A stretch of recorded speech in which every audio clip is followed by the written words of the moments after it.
Saúdo a todos na paz do Senhor Jesus. Irmãos, vamos dar continuidade na nossa meditação na Santa Palavra de Deus. E nós estamos meditando no livro de Atos, no capítulo de número 23, E o título da mensagem é Paulo perante o Sinédrio, Que diz o seguinte: no dia seguinte, querendo saber ao certo a causa por que era acusado pelos judeus, soltou-os das prisões e mandou vir os principais dos sacerdotes e todo o seu conselho, e trazendo Paulo, o apresentou diante deles. E pondo Paulo os olhos no conselho, disse: varões irmãos, até o dia de hoje tenho andado diante de Deus com toda a boa consciência. Mas o sumo sacerdote Ananias mandou aos que estavam junto dele que o ferissem na boca. Então Paulo lhe disse: Deus te ferirá, parede branqueada. Tu estás aqui, assentado para julgar-me, conforme a lei, e contra a lei me mandas ferir? E os que ali estavam disseram: injurias o sumo sacerdote de Deus? E Paulo disse: não sabia, irmãos, que era o sumo sacerdote. Porque está escrito: não dirás mal do príncipe do teu povo. E Paulo, sabendo que uma parte era de saduceus e outra de fariseus, clamou no conselho: varões irmãos, eu sou fariseu, filho de fariseu, no tocante à esperança e ressurreição dos mortos sou julgado. E havendo dito isto, houve dissensão entre os fariseus e saduceus, e a multidão se dividiu.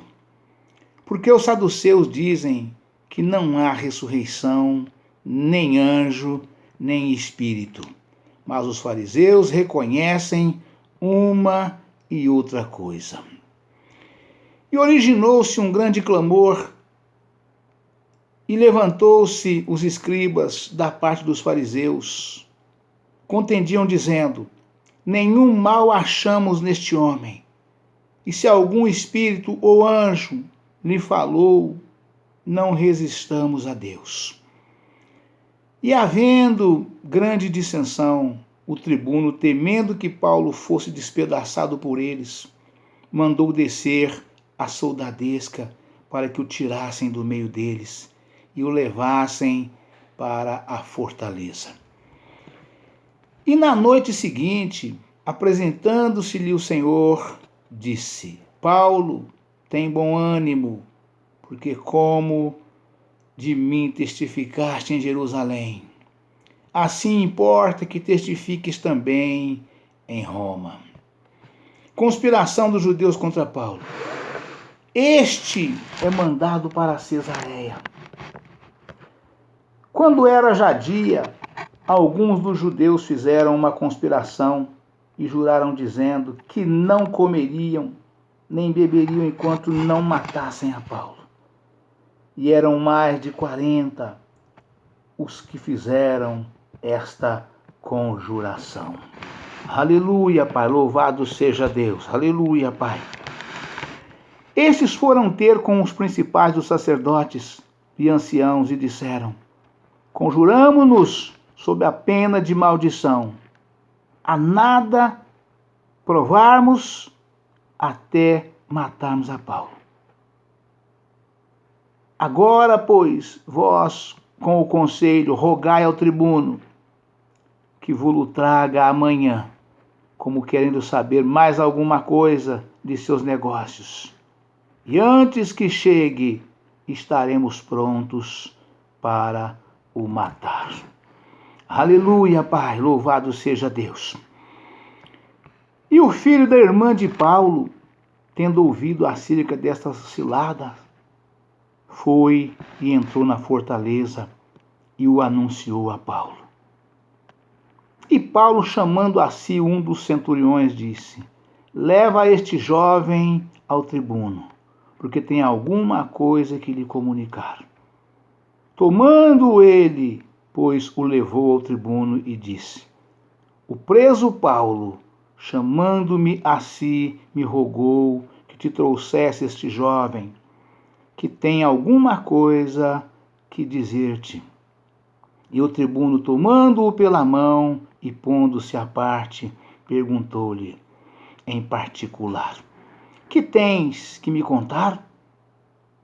E disse ele: os judeus se concertaram rogar-te que amanhã leves Paulo ao conselho, como tendo de inquirir dele mais alguma coisa ao certo. Mas tu não os creias, porque mais de 40 homens, dentre eles, lhe andam armando ciladas, os quais se obrigam sob pena de maldição, se obrigaram sob pena de maldição a não comerem nem beberem até que o tenham morto. E já estão apercebidos, esperando de ti promessa. Aleluia, Pai, louvado seja Deus. Então o tribuno despediu o jovem, mandando-lhe que a ninguém dissesse que lhe havia contado aquilo. E chamando 2 centuriões, lhes disse: aprontai para as 3 horas da noite 200 soldados e 70 de cavalo e 200 lanceiros para irem até Cesareia. E aparelhai cavalgaduras para que... Aleluia, Pai, louvado seja Deus. E aparelhai cavalgaduras para que, pondo nelas a Paulo, o levem salvo ao governador Félix.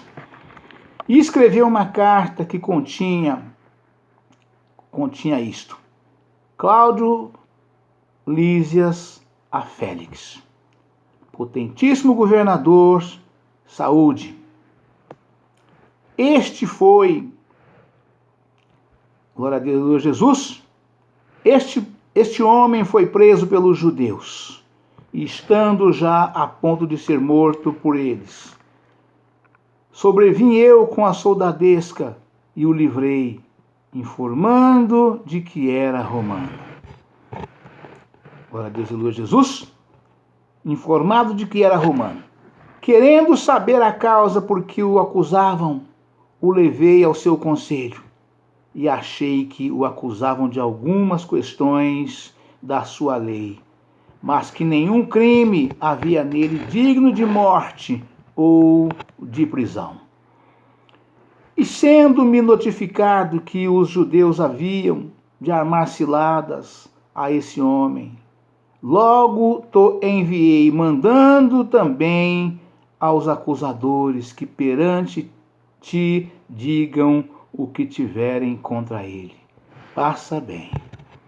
Aleluia, Pai. Tomando, pois, os soldados a Paulo, como lhes fora mandado, o trouxeram de noite a Antipátride.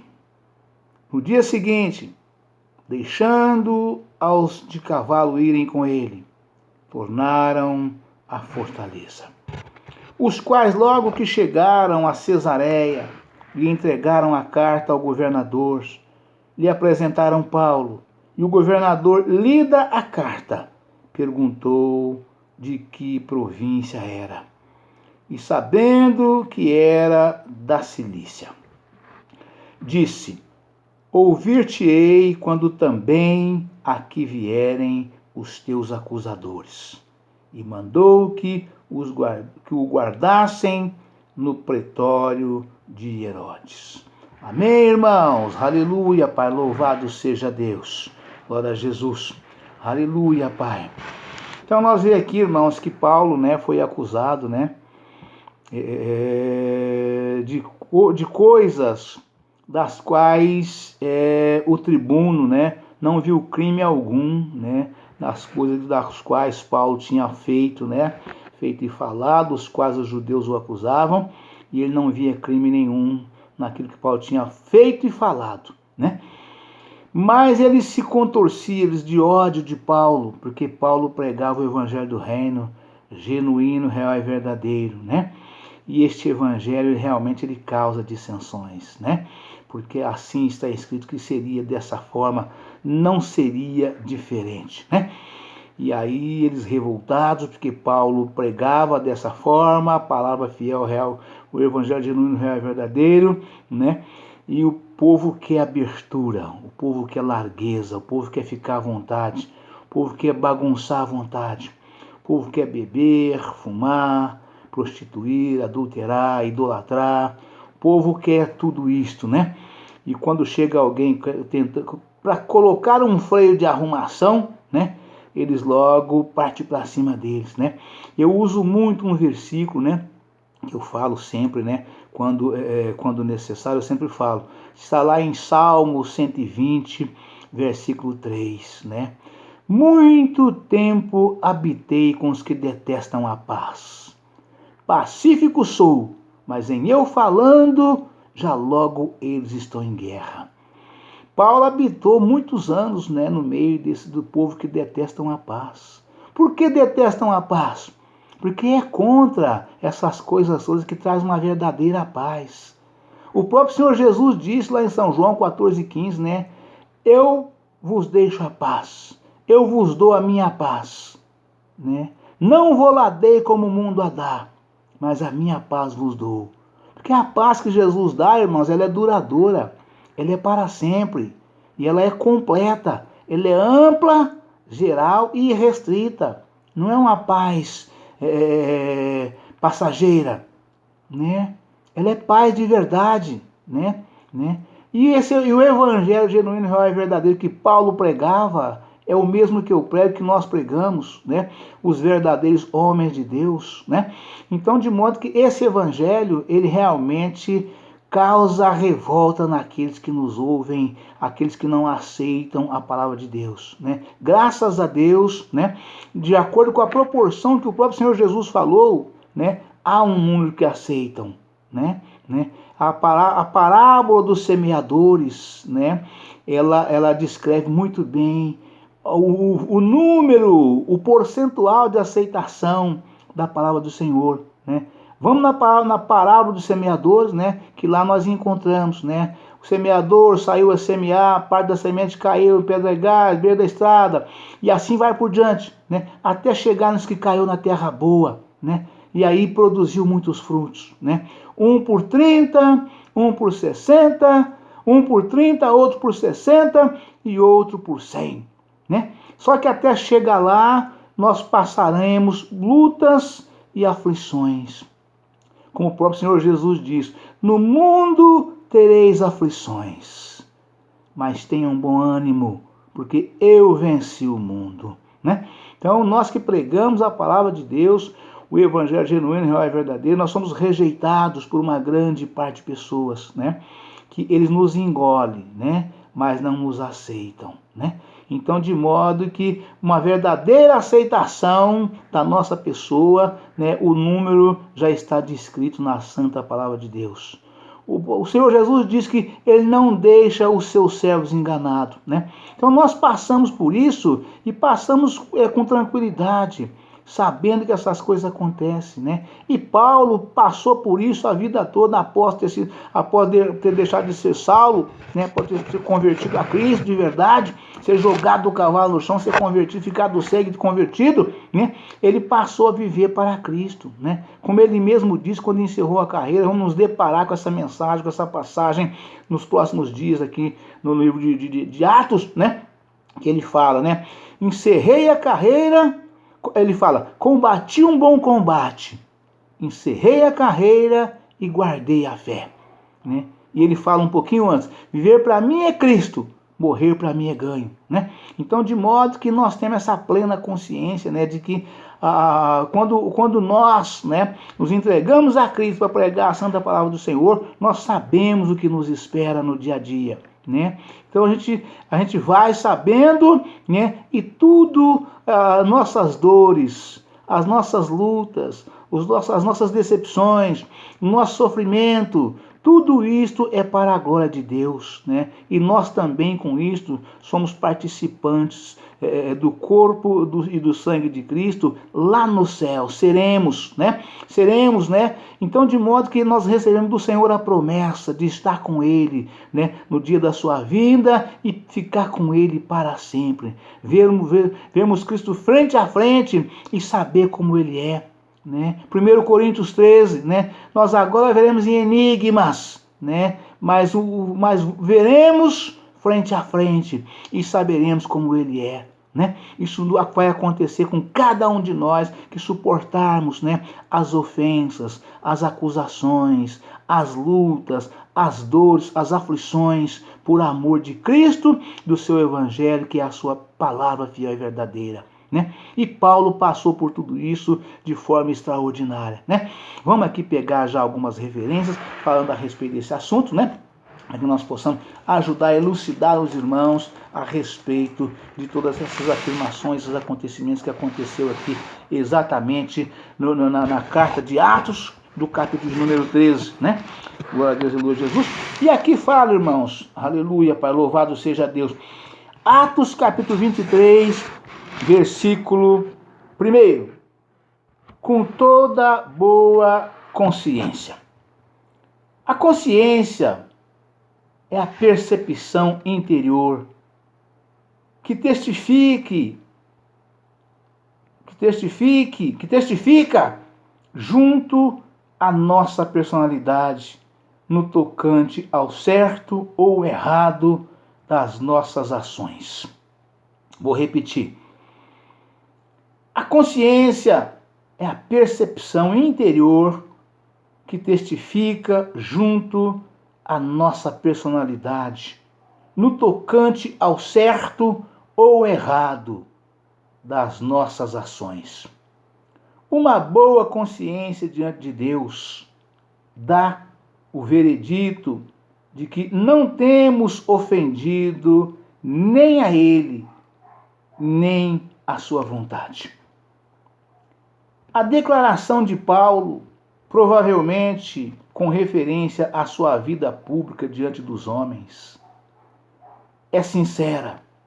Note Filipenses capítulo 3, versículo 6, onde ele declara, segundo a justiça que há na lei irrepreensível. Antes da sua conversão, ele chegou a crer que praticava a vontade de Deus ao perseguir os crentes. Versículo 26, capítulo 26, versículo 9. A dedicação de Paulo a Deus, sua total resolução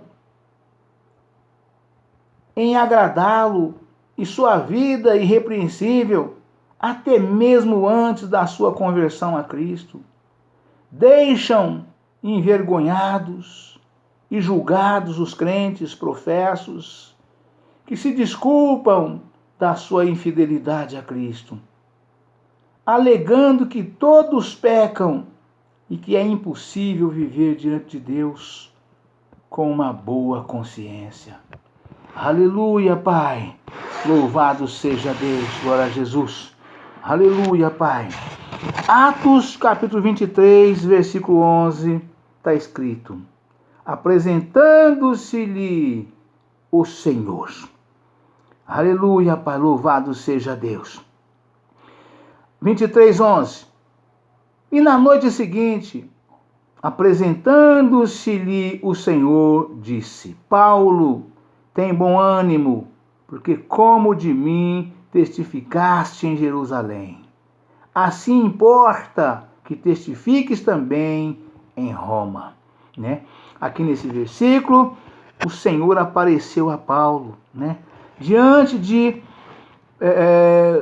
acusações, lutas, perseguições, dores e aflições.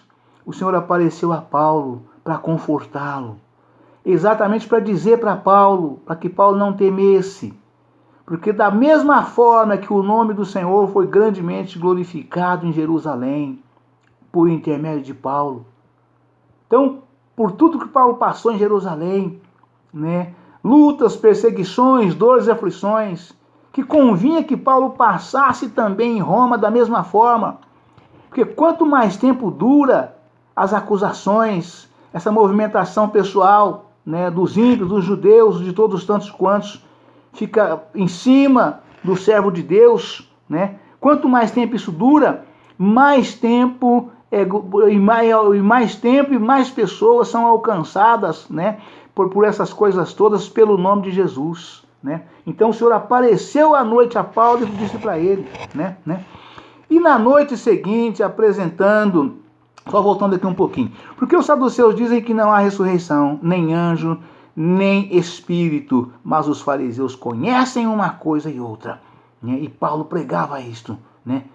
Que havia ressurreição, né? Que há espírito, que há anjo, é a pregação como está no evangelho genuíno, real e verdadeiro. Paulo pregava tudo isto, né?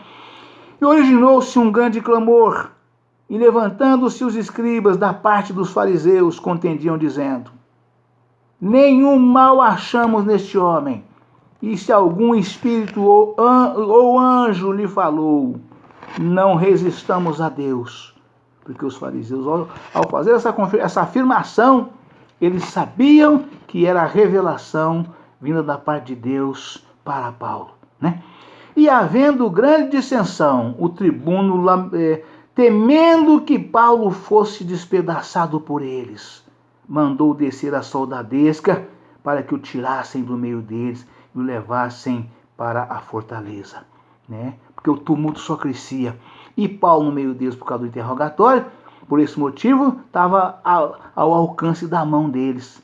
E o tribuno, né, como chefe de tribunal, como juiz, sabendo que realmente essas coisas é possível de acontecer, né, já mandou chamar logo ali, descer a soldadesca, além dos que já estavam ali guardando, para que o tirasse.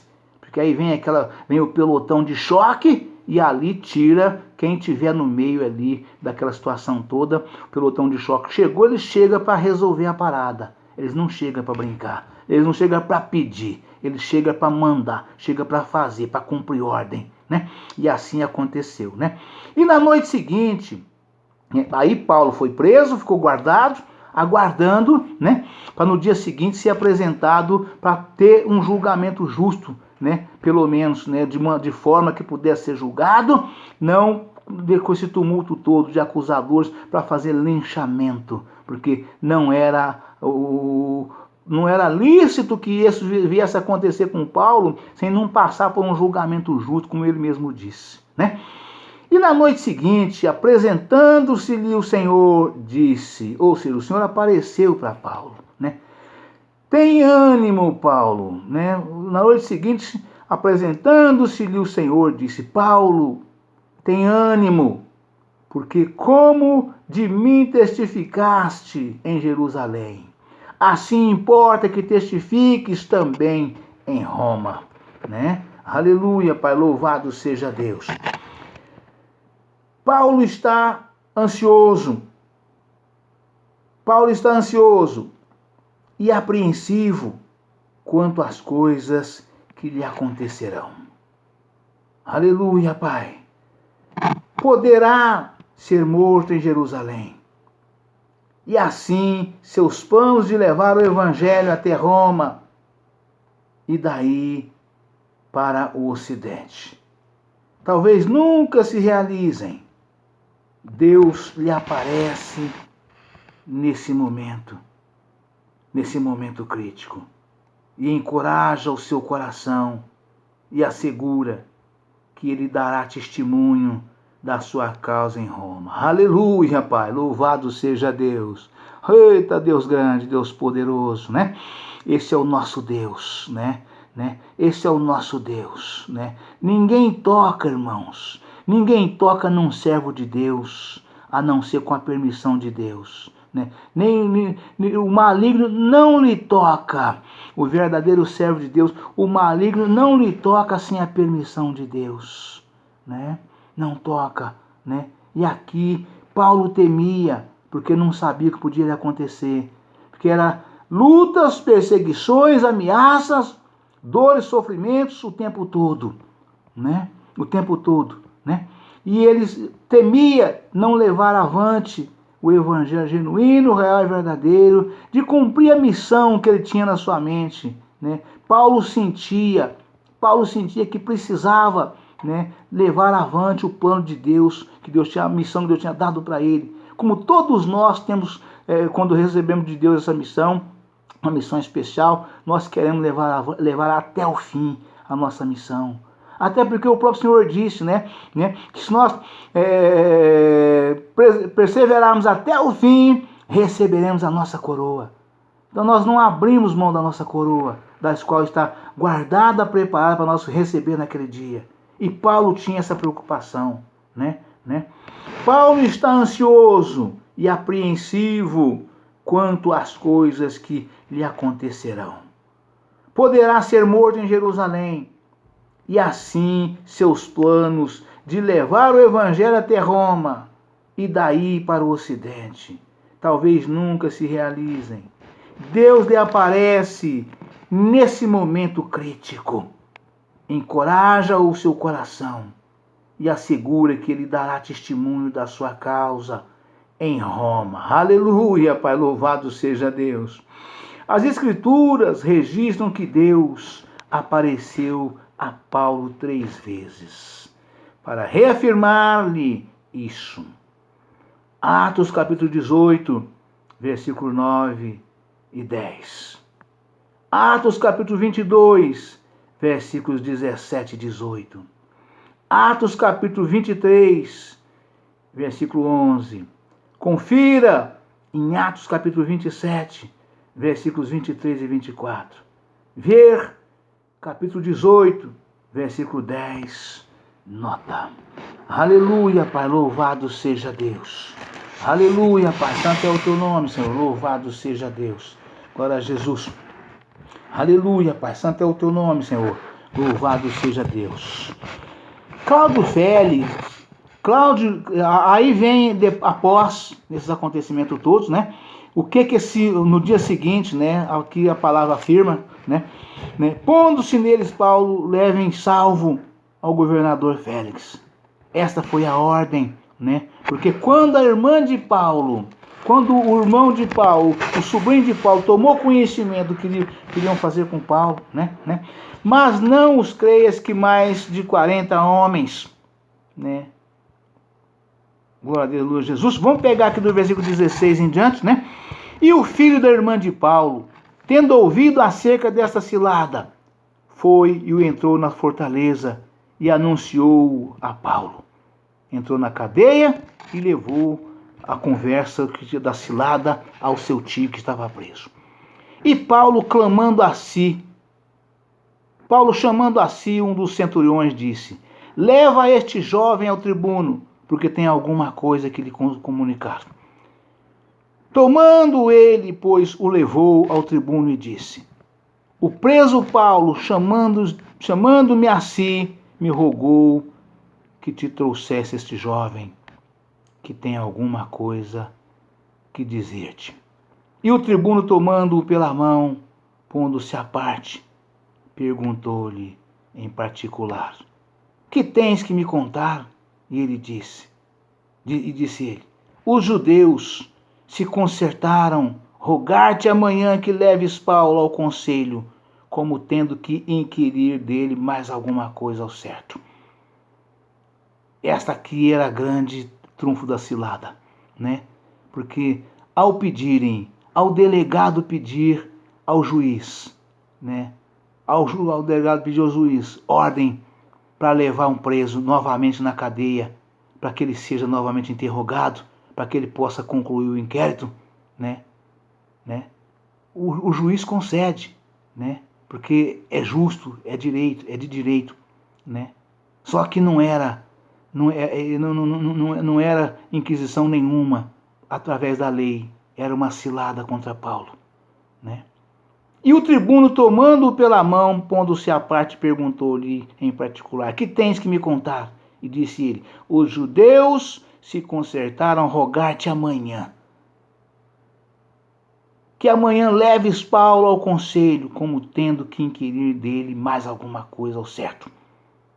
Mas tu não os creias, porque mais de 40 homens dentre eles lhe andam armando ciladas, os quais se obrigaram, sob pena de maldição, a não comerem nem beberem até que o tenham morto. E já estão apercebidos, esperando de ti a promessa. Ou seja, fizeram um voto em jejum, não comer nem beber, para que o tribuno pudesse conceder essa autorização, para levá-lo novamente à delegacia para ser novamente ali investigado, né, para ser interrogado, né? Só que antes que o delegado chegasse, né, eles o matariam, que estaria lá esperando em cilada, né? E assim eles fariam o que eles queriam, né? Foi levado isso ao tribuno. Então o tribuno despediu o jovem, mandando-lhe que a ninguém dissesse que lhe havia contado aquilo. E chamando 2 centuriões, ou seja, 2 chefes de polícia, né? Cada um tomava conta de 100 soldados cada um. Lhes disse: aprontai para as 3 horas da noite 200 soldados, ou seja, 3 da madrugada, hora que todo mundo está dormindo, né? E 70 de cavalo e 200 lanceiros, para irem até Cesareia e aparelhar cavalgaduras para que cavalos selados, para que Paulo pudesse montar e chegar até lá, da forma que tem que ser conduzido um preso, né? De forma segura. Pondo nelas a Paulo e o levem salvo ao governador Félix. E escreveu uma carta que continha isto: Cláudio Lísias a Félix. Ou seja, o tribuno, né, enviando, né, um tribuno enviando ao governador Félix. O tribuno enviando ao governador. O potentíssimo governador, saúde, cumprimentando ele. Este homem foi preso pelos judeus, e estando já a ponto de ser morto por eles, sobrevim eu com a soldadesca e o livrei, informado de que era romano, querendo saber a causa por que os acusavam, o levei ao seu conselho, e achei que o acusavam de algumas questões da sua lei, mas que nenhum crime havia nele digno de morte ou de prisão. E sendo-me notificado que os judeus haviam de armar ciladas a esse homem, logo te enviei, mandando também aos acusadores que perante ti digam que tiverem contra ele. Passa bem. Tomando, pois, os soldados a Paulo, como lhes fora mandado, o trouxeram de noite a Antipátride. No dia seguinte, deixando os de cavalo irem com ele, tornaram à fortaleza, os quais logo que chegaram a Cesareia, entregaram a carta ao governador e lhe apresentaram Paulo. E o governador, lida a carta, perguntou de que província era, e sabendo que era da Cilícia, disse: ouvir-te-ei quando também aqui vierem os teus acusadores. E mandou que o guardassem no pretório de Herodes. Amém, irmão?